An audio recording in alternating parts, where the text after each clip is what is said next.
jumlah korban longsor Luwu bertambah jadi 23 orang.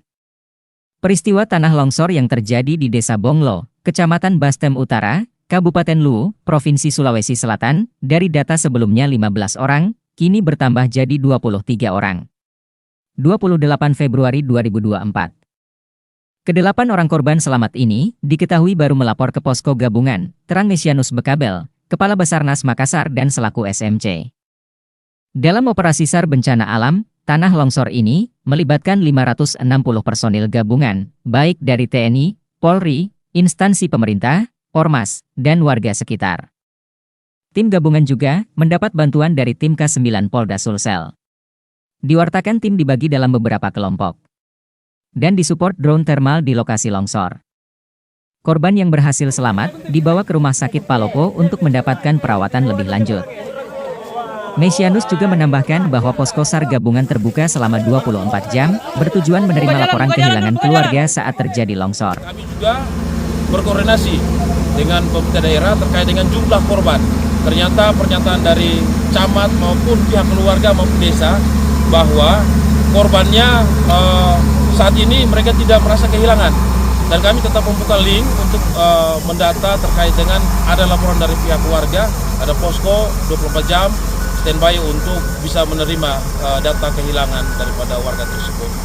Dan saat ini juga pencarian dilakukan menggunakan tenaga manusia ke tempat yang curam maupun dengan menggunakan alat berat. Ada 5 alat berat, yaitu 2 bulldozer dan 3 ekskavator. Kalau akses jalan sendiri Pak, sampai kapan ini Pak?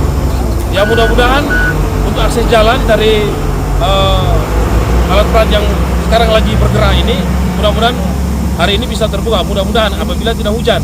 Nah, kami antisipasi terkait dengan intensitas hujan, otomatis tim penyelamat kita akan tarik terkait dengan keselamatan. Kalau target pencarian apakah masih akan tetap 7 hari atau seperti apa? Kita bisa melihat juga apabila tidak ada pelaporan dan tidak ada data korban, kita akan hentikan sementara. Walaupun proses pencariannya 7 hari karena tidak efektif lagi. Dan apabila ada tanda-tanda mencurigakan terkait dengan korban tersebut, kita akan membuka untuk melakukan pencarian.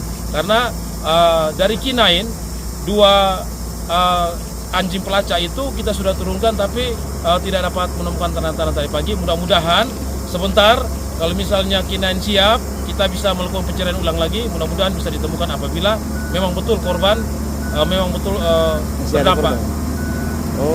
Kami juga menggunakan drone thermal.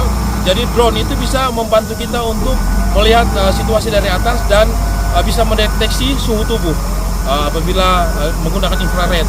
Dan drone tadi dari kemarin kita sudah melakukan pencarian dengan menggunakan drone dari hari pertama, hari kedua, dan tadi pagi hari ketiga sampai siang, namun masih hasil nihil.